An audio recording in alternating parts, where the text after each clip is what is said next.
Bayangkan sebuah kota yang lingkaran temboknya begitu sempurna hingga disebut sebagai kota perdamaian. Di dalamnya, emas melimpah seperti debu, wangi gaharu memenuhi udara, dan perpustakaan-perpustakaannya menyimpan seluruh pengetahuan dunia yang pernah ada. Inilah Baghdad di abad ke-8, jantung dari sebuah imperium yang membentang dari perbatasan Cina hingga ke pegunungan Pyrenees di Prancis. Namun, di balik kemegahan yang kita kenal lewat dongeng 1001 malam, ada sosok nyata yang menanggung beban takhta tersebut. Harun ar-Rasyid, seorang pria yang setiap malam berjalan menyamar di pasar-pasar untuk mendengar rintihan rakyatnya, namun juga seorang pemimpin yang ditakuti oleh Kaisar Romawi. Hari ini, kita tidak hanya akan bercerita tentang kekayaan, tapi tentang seorang manusia yang lahir di tengah ancaman pembunuhan, besar di bawah bayang-bayang ibu yang ambisius, dan naik takhta di atas bara api persaingan saudara. Sebelum kita menjelajahi lorong-lorong waktu menuju masa keemasan Baghdad, pastikan Anda sudah menekan tombol subscribe dan menyalakan lonceng notifikasinya. Kisah ini akan sangat panjang dan mendalam, sebuah riset khusus bagi Anda pecinta sejarah sejati. Mari kita mulai perjalanan ini. Kisah ini bermula di sebuah kota bernama Rai, sekarang dekat Teheran, Iran, pada tahun 148 Hijriah atau sekitar 763 Masehi. Harun lahir sebagai putra dari khalifah ketiga dinasti Abbasiyah, Al-Mahdi, dan seorang wanita luar biasa bernama Al-Khayzuran. Khayzuran bukanlah wanita biasa. Ia adalah mantan budak dari Yaman yang kecerdasannya mampu menaklukkan hati khalifah. Sejak Harun lahir, Khayzuran sudah melihat pancaran kepemimpinan pada putra keduanya ini, lebih daripada putra sulungnya, Musa al-Hadi. Inilah awal dari benih konflik yang nantinya akan nyaris menghancurkan kekaisaran dari dalam. Harun dibesarkan dengan standar pendidikan tertinggi pada zamannya. Ia tidak hanya diajarkan cara mengayunkan pedang atau menunggang kuda di padang pasir, tetapi juga dididik oleh ulama-ulama besar. Gurunya yang paling berpengaruh adalah Yahya bin Khalid al-Barmaki, seorang pria dari keluarga Barmak yang sangat terpelajar. Di bawah bimbingan Yahya, Harun belajar tentang sastra, hukum Islam, fikih, sejarah, dan diplomasi. Namun, yang paling menonjol adalah kecintaan Harun pada bahasa Arab. Ia dikenal sebagai orator yang ulung sejak remaja. Pendidikan inilah yang nantinya membentuk karakter Harun yang tidak hanya menghargai kekuatan militer, tetapi sangat mendewakan ilmu pengetahuan. Meski dikenal sebagai pecinta buku, Harun adalah pejuang lapangan. Pada usia 18 tahun, ayahnya memberikan ujian besar, memimpin pasukan ekspedisi melawan Kekaisaran Bizantium, Romawi Timur. Ini bukan sekadar latihan militer, ini adalah panggung pembuktian. Harun berhasil memimpin pasukannya hingga mencapai pesisir Selat Bosporus, menatap langsung tembok Konstantinopel. Ratu Irene dari Bizantium saat itu terpaksa berlutut dan setuju membayar upeti besar kepada Baghdad. Keberhasilan inilah yang membuat ayahnya, Al-Mahdi, memberinya gelar Ar-Rasyid yang berarti penerima petunjuk atau yang berada di jalan yang benar. Sejak saat itu, rakyat mulai melihat Harun sebagai harapan masa depan. Namun, fajar kejayaan Harun hampir saja padam sebelum benar-benar terbit. Ketika Al-Mahdi wafat, takhta jatuh ke tangan kakaknya, Musa al-Hadi. Hubungan kakak beradik ini sangat tegang. Al-Hadi merasa terancam oleh popularitas Harun dan pengaruh ibu mereka, Khayzuran. Al-Hadi mencoba memaksa Harun untuk melepaskan haknya sebagai putra mahkota kedua agar takhta bisa jatuh ke anak Al-Hadi sendiri. Tekanan politik saat itu sangat brutal. Harun nyaris dipenjara dan para pendukungnya, termasuk keluarga Barmaki, berada dalam pengawasan ketat. Sejarah mencatat bahwa saat itu Harun lebih banyak diam dan bersabar, mengikuti saran dari gurunya, Yahya al-Barmaki, untuk menunggu waktu yang tepat. Malam yang menentukan itu akhirnya tiba pada tahun 170 Hijriah, 786 Masehi. Dalam sebuah peristiwa yang dipenuhi misteri dan intrik istana, Khalifah Al-Hadi wafat secara mendadak di usianya yang masih sangat muda. Beberapa catatan sejarah menyebutkan itu karena sakit, namun desas-desus di lorong istana berbisik bahwa ini adalah hasil dari permainan politik tingkat tinggi di dalam harem. Malam wafatnya Al-Hadi dikenal sebagai malam 3 peristiwa. Dalam satu malam, Khalifah Al-Hadi wafat. Harun ar-Rasyid diangkat menjadi khalifah. Putra Harun Al-Ma'mun lahir ke dunia. Yahya Al-Barmaki membangunkan Harun di tengah malam, memberikan cincin kekhalifahan dan berkata, "Bangunlah, wahai Amirul Mukminin." Harun naik takhta di usia sekitar 23 tahun. Di tangannya kini tergenggam kendali atas wilayah yang luasnya tak terbayangkan. Namun, ia mewarisi kekaisaran yang sedang goyah karena konflik internal. Harun menyadari bahwa untuk membangun peradaban yang besar, ia tidak bisa hanya mengandalkan pedang. Ia harus menjadikan Baghdad sebagai mercusuar bagi pikiran-pikiran terbaik manusia. Ia segera mengangkat Yahya Al-Barmaki sebagai wazir, perdana menteri, dengan kekuasaan penuh memulai era yang nantinya kita kenal sebagai The Golden Age of Islam. Harun Ar-Rasyid telah melewati fajar yang penuh badai. Dari seorang pangeran yang diburu, kini ia menjadi penguasa tunggal yang namanya disebutkan dalam setiap doa di mimbar-mimbar masjid dari Maroko hingga India. Namun, tantangan sesungguhnya adalah bagaimana ia mengelola kekayaan yang begitu besar tanpa kehilangan jiwanya, dan bagaimana ia akan merespon tantangan dari kekaisaran-kekaisaran lain di dunia. Langkah pertamanya bukan membangun barak militer, melainkan membangun sebuah rumah yang nantinya akan mengubah sejarah intelektual manusia selamanya. Pada malam pelantikannya, Harun Ar-Rasyid tidak menghabiskan waktu dengan berpesta pora. Ia sadar bahwa ia sedang berdiri di atas pundak raksasa. Dinasti Abbasiyah yang didirikan kakek buyutnya masih tergolong muda, dan tantangan untuk menjaga kesatuan wilayah seluas itu sangatlah berat. Langkah pertama yang ia ambil adalah sebuah langkah yang menunjukkan kerendahan hati sekaligus kecerdasan politik. Ia mengonsolidasikan kekuasaan dengan menunjuk orang-orang paling kompeten di masanya. Harun memanggil Yahya bin Khalid Al-Barmaki, gurunya yang setia, dan memberinya cincin stempel kekhalifahan. "Aku menyerahkan urusan rakyat kepadaku," ujar Harun. Keluarga Barmaki bukan hanya sekadar pembantu, mereka adalah administrator ulung yang memiliki jaringan intelektual luas. Bersama mereka, Harun mulai merancang visi Baghdad baru.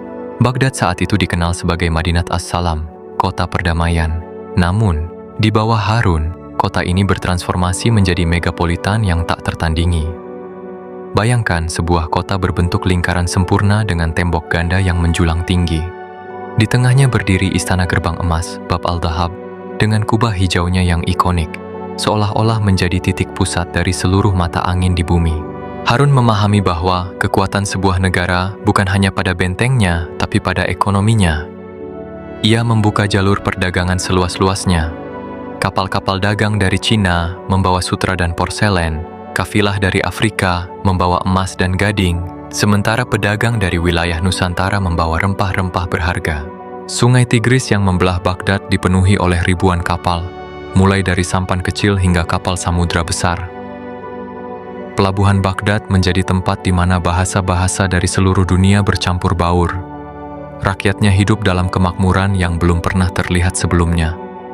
Di pasar-pasar Baghdad, seseorang bisa menemukan buah-buahan dari segala musim dan barang-barang mewah yang di Eropa saat itu bahkan belum memiliki namanya. Salah satu sisi paling menarik dari Harun Ar-Rasyid yang menginspirasi banyak kisah dalam 1001 Malam adalah kebiasaannya melakukan patroli malam dengan menyamar. Mengenakan pakaian rakyat biasa, ia keluar dari istana didampingi oleh pengawalnya, Masrur, dan wazirnya, Ja'far Al-Barmaki. Ia tidak ingin hanya mendengar laporan manis dari para gubernurnya. Ia ingin mendengar langsung keluhan janda yang kelaparan, pedagang yang ditipu, atau buruh yang tidak dibayar. Legenda mengatakan bahwa Harun sering menangis saat menemukan ketidakadilan di sudut kotanya dan langsung memerintahkan perbaikan saat itu juga. Bagi Harun, kekhalifahan adalah amanat yang akan dimintai pertanggungjawaban di akhirat. Ia ingin memastikan bahwa bahkan seekor serigala di pinggir sungai Tigris pun mendapatkan keadilan. Ada satu detail teknis yang sering dilupakan sejarah namun menjadi kunci sukses Harun: kertas. Sebelum masanya, ilmu pengetahuan dicatat di atas perkamen kulit hewan yang mahal atau papirus yang rapuh. Pada masa Harun, teknologi pembuatan kertas yang dipelajari dari tawanan perang Cina di Samarkand mulai dikembangkan secara masif di Baghdad. Harun memerintahkan pembangunan pabrik-pabrik kertas pertama di dunia Islam. Dampaknya luar biasa, harga buku turun drastis. Pengetahuan tidak lagi menjadi milik eksklusif para bangsawan kaya, tapi mulai menyentuh rakyat jelata. Inilah infrastruktur utama yang memungkinkan ledakan ilmu pengetahuan di bagian selanjutnya. Di dalam istana, Harun menciptakan standar baru dalam kesantunan dan seni. Ia mengumpulkan para penyair, musisi, dan ahli bahasa. Tokoh seperti Abu Nuwas memberikan warna pada kehidupan sastra istana. Namun, Harun memastikan bahwa hiburan ini tidak melampaui batas syariat. Ia sendiri adalah seorang yang sangat religius. Tercatat ia melaksanakan sholat sunnah 100 rakaat setiap hari dan menunaikan ibadah haji setiap 2 tahun sekali dengan berjalan kaki atau berkendara bersama kafilah besar rakyatnya. Kemegahan istana Harun bukan bertujuan untuk pamer kekuatan, melainkan untuk menunjukkan bahwa Islam adalah agama yang mencintai keindahan dan peradaban. Ketika utusan-utusan dari luar negeri datang, mereka akan melewati barisan ribuan pengawal berpakaian sutra dan persenjataan berlapis perak hanya untuk menemukan sang khalifah sedang duduk dengan penuh wibawa namun tetap bersahaja dalam menerima tamu. Baghdad telah siap. Ekonominya stabil, rakyatnya makmur, dan pemimpinnya memiliki visi yang jauh ke depan. Harun telah membangun wadah yang sangat besar dan kokoh. Sekarang ia perlu mengisi wadah tersebut dengan sesuatu yang lebih berharga daripada emas, hikmah atau kebijaksanaan. Inilah yang memicu lahirnya salah satu institusi paling berpengaruh dalam sejarah umat manusia, tempat di mana agama dan sains tidak pernah bertabrakan, melainkan saling menerangi. Inilah jantung dari era keemasan Islam, sebuah masa di mana tinta para ulama dianggap lebih suci daripada darah para syuhada. Mari kita bedah bagaimana Harun ar-Rasyid membangun otak dunia di Baghdad.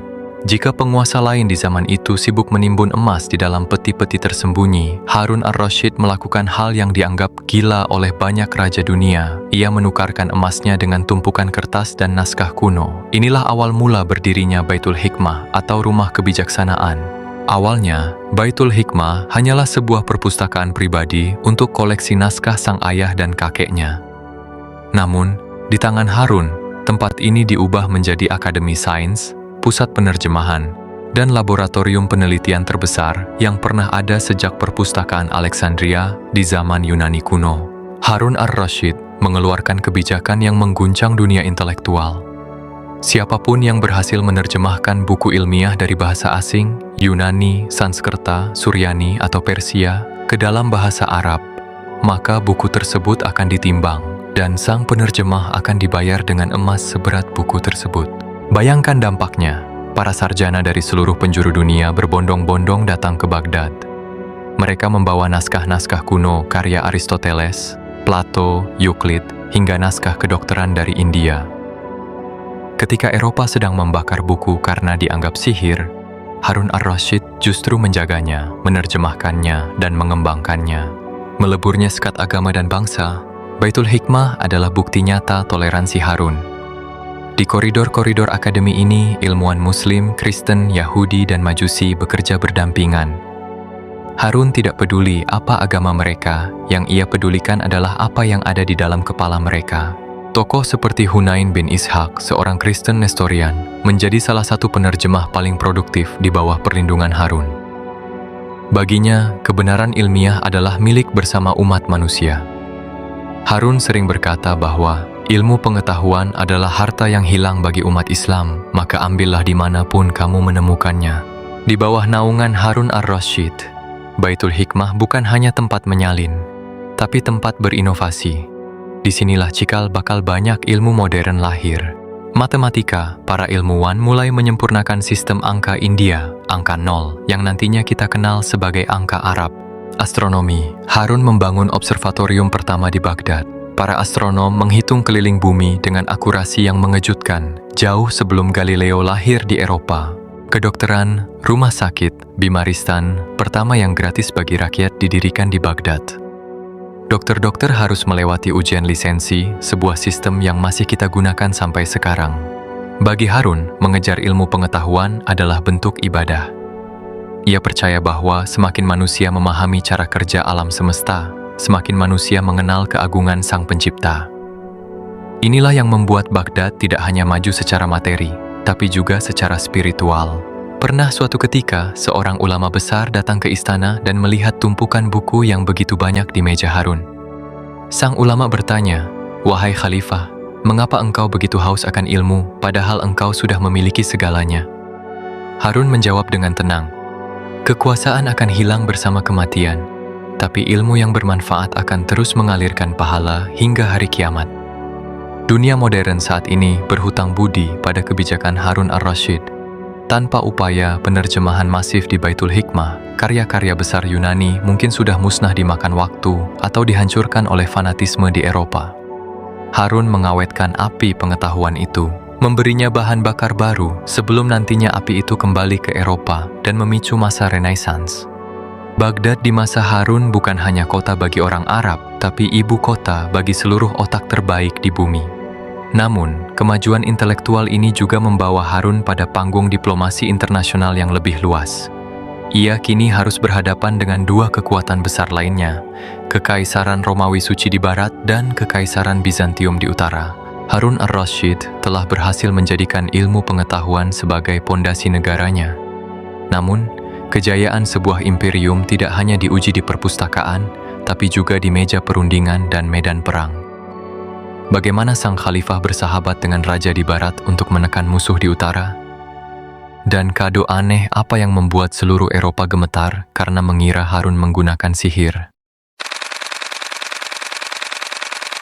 Mari kita beralih dari keheningan perpustakaan menuju panggung politik dunia yang penuh dengan kemegahan dan ancaman. Di bagian ini, kita akan melihat bagaimana Harun ar-Rasyid memosisikan Baghdad sebagai adidaya tunggal yang dihormati kawan dan ditakuti lawan. Di abad ke-8, dunia memiliki 3 matahari. Harun ar-Rasyid di Baghdad, Charlemagne, Kaisar Romawi Suci di Eropa Barat, dan Nicephorus Perminan di Bizantium, Konstantinopel. Harun dengan kecerdasan geopolitiknya memahami sebuah prinsip klasik, musuh dari musuhku adalah temanku. Meskipun secara agama berbeda, Harun ar-Rasyid menjalin hubungan diplomatik yang sangat erat dengan Charlemagne. Mengapa? Karena keduanya memiliki musuh yang sama. Charlemagne terancam oleh kekhalifahan Umayyah di Spanyol, Andalusia, dan Bizantium, sementara Harun juga memiliki ketegangan dengan kedua wilayah tersebut. Pertukaran utusan antara Baghdad dan Aachen, ibu kota Charlemagne, menjadi peristiwa yang melegenda di Eropa. Harun mengirimkan hadiah-hadiah yang membuat orang Eropa saat itu terbelalak karena mereka belum pernah melihat kemajuan teknologi seperti di Baghdad. Salah satu hadiah yang paling terkenal adalah seekor gajah putih raksasa bernama Abul Abbas. Gajah ini dibawa menyeberangi laut dan pegunungan Alpen hingga sampai ke istana Charlemagne. Di Eropa yang saat itu masih dalam masa kegelapan, gajah dianggap sebagai makhluk mitos. Kehadiran Abul Abbas menjadi simbol nyata betapa luas dan kuatnya kekuasaan Harun ar-Rasyid. Hadiah lain yang lebih mengejutkan adalah sebuah jam air mekanik yang terbuat dari tembaga. Jam ini memiliki angka-angka yang bergerak dan setiap jamnya, bola-bola logam akan jatuh ke sebuah piringan tembaga untuk mengeluarkan suara musik. Bahkan, pada jam-jam tertentu, muncul boneka-boneka ksatria kecil dari balik pintu jam tersebut. Catatan sejarah Eropa menceritakan bahwa para pendeta di istana Charlemagne ketakutan melihat jam tersebut. Mereka mengira jam itu digerakkan oleh setan atau sihir karena mereka tidak memahami prinsip mekanika dan hidrolika yang sudah maju di Baghdad. Harun ingin menyampaikan pesan halus melalui hadiah ini. Kami tidak hanya kaya, kami jauh lebih cerdas dari kalian. Jika dengan Charlemagne Harun bersikap manis, berbeda halnya dengan Bizantium. Kaisar Bizantium sebelumnya, Ratu Irene, telah setuju membayar upeti kepada Baghdad. Namun, ketika ia digantikan oleh Kaisar Nicephorus Pertama, sang kaisar baru merasa terhina. Ia mengirim surat sombong kepada Harun yang isinya, Ratu sebelumku menganggapmu sebagai elang dan dirinya sebagai merpati, sehingga ia membayarmu upeti. Sekarang, kembalikan semua harta yang telah kau ambil dari kami, atau pedang yang akan bicara. Mendengar surat itu dibacakan, kemarahan Harun ar-Rasyid meledak. Riwayat menyebutkan bahwa para menterinya gemetar melihat wajah sang khalifah memerah. Harun tidak membalas dengan surat panjang lebar. Ia membalik kertas surat Nicephorus dan menuliskan kalimat pendek yang sangat terkenal di balik surat itu. Dari Harun, Amirul Mukminin, kepada Nicephorus, anjing Romawi, aku telah membaca suratmu. Jawabannya bukan apa yang kau dengar, tapi apa yang akan kau lihat. Harun ar-Rasyid tidak hanya menggertak. Di hari yang sama, ia sendiri memimpin pasukan besar bergerak menuju wilayah Bizantium. Ia menembus benteng-benteng Romawi dalam serangan musim dingin yang mematikan. Nicephorus yang sombong itu akhirnya terkepung dan ketakutan. Nisphorus terpaksa meminta damai dan setuju membayar upeti yang jauh lebih besar dari sebelumnya, termasuk pajak pribadi untuk dirinya dan keluarganya sebagai tanda ketundukan. Harun membuktikan bahwa kedaulatan Baghdad tidak bisa ditawar dengan kata-kata kasar. Sebagai bagian dari diplomasinya dengan Charlemagne, Harun memberikan kunci simbolis gereja Makam Kudus di Yerusalem kepada Sang Kaisar Barat. Meskipun Yerusalem berada di bawah kekuasaan Islam, Harun memberikan izin bagi peziarah Kristen dari Eropa untuk datang dengan aman. Langkah ini menunjukkan bahwa Harun adalah pemimpin dunia yang visioner. Ia menggunakan toleransi beragama sebagai alat diplomasi untuk menjaga stabilitas global. Di bawah Harun ar-Rasyid, kekhalifahan mencapai puncak pengakuan internasional. Baghdad adalah pusat gravitasi dunia. Namun, di tengah semua kejayaan luar biasa ini, sebuah badai besar sedang tumbuh di dalam istana. Keluarga Barmaki yang telah membantunya selama puluhan tahun, kini tumbuh terlalu kuat. Kecemburuan, desas-desus pengkhianatan, dan persaingan kekuasaan mulai menggerogoti hati sang khalifah. Tragedi besar akan segera terjadi, sebuah peristiwa yang akan mengubah senyum Harun menjadi duka yang mendalam. Inilah babak yang paling emosional dan penuh misteri dalam sejarah dinasti Abbasiyah. Jika sebelumnya kita melihat kejayaan, sekarang kita akan melihat sisi manusiawi Harun ar-Rasyid yang terjebak dalam dilema antara cinta, kesetiaan, dan kekuasaan mutlak. Selama hampir 17 tahun masa pemerintahannya, Harun ar-Rasyid tidak pernah lepas dari bayang-bayang keluarga Barmaki. Yahya al-Barmaki adalah ayahnya secara emosional, dan Ja'far al-Barmaki adalah sahabat karibnya yang paling setia. Keluarga ini begitu kuat hingga muncul pepatah di Baghdad. Khalifah yang memerintah, tapi Barmaki yang berkuasa. Kekayaan keluarga Barmaki menyaingi istana. Mereka membangun istana-istana megah, mendanai ribuan penyair, dan menguasai seluruh birokrasi negara. Namun, di dalam dunia politik yang kejam, sebuah pohon yang tumbuh terlalu tinggi seringkali akan ditebang agar tidak menutupi cahaya bagi sang raja. Ada beberapa teori sejarah yang mencoba menjelaskan mengapa Harun tiba-tiba berbalik menghancurkan keluarga ini. Teori kekuasaan, Harun mulai merasa menjadi boneka. Setiap keputusan besar harus melewati persetujuan Yahya atau Ja'far. Sebagai seorang khalifah yang perkasa, Harun mulai merasa kedaulatannya terancam. Teori kecemburuan istana. Musuh-musuh politik keluarga Barmaki, terutama fabelan istana seperti Fadl bin Rabi, terus membisikkan fitnah ke telinga Harun. Mereka mengatakan bahwa Barmaki sedang merencanakan kudeta untuk mengembalikan pengaruh Persia di atas kedaulatan Arab. Teori skandal cinta, legenda Abbasa. Ini adalah kisah yang paling sering diangkat dalam karya sastra. Harun memiliki seorang saudara perempuan yang sangat ia cintai bernama Abbasa. Harun ingin agar Ja'far, sahabatnya, dan Abbasa bisa duduk bersama dalam pertemuan-pertemuan santai mereka. Namun, karena hukum Islam melarang pria dan wanita yang bukan mahram duduk bersama, Harun menikahkan mereka secara formal dengan syarat tidak boleh berhubungan badan. Namun, konon keduanya melanggar janji itu dan memiliki anak secara rahasia. Ketika Harun mengetahuinya, ia merasa dikhianati secara pribadi. Pada suatu malam di tahun 187 Hijriah, 803 Masehi, tanpa peringatan sama sekali, Harun ar-Rasyid mengeluarkan perintah yang mengejutkan seluruh dunia Islam. Ia memerintahkan Masrur, al-Gojo istana, untuk memenggal kepala Ja'far al-Barmaki, sahabat karibnya sendiri. Yahya, sang guru, dan seluruh anggota keluarga Barmaki lainnya dijebloskan ke penjara. Harta benda mereka yang tak terhitung jumlahnya disita oleh negara. Dalam satu malam, keluarga yang tadinya berada di puncak dunia itu rata dengan tanah. Kejadian ini begitu mendadak dan brutal hingga para sejarawan menyebutnya sebagai bencana Barmaki, Nakbat al-Baramika. Setelah kehancuran keluarga Barmaki, suasana di istana Baghdad berubah drastis. Harun memang menjadi penguasa absolut, namun ia kehilangan otak di balik pemerintahannya. Efisiensi birokrasi mulai menurun dan yang lebih menyedihkan, Harun kehilangan sahabat-sahabat sejatinya. Riwayat menyebutkan bahwa setelah peristiwa itu, Harun sering terlihat merenung sendirian. Pernah suatu hari ia mendengar seseorang membacakan puisi tentang kebaikan keluarga Barmaki. Dan Harun menangis terseduh-seduh.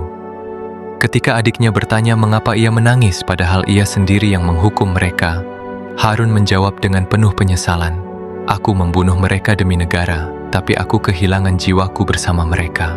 Kehancuran Barmaki juga membawa dampak politik yang buruk.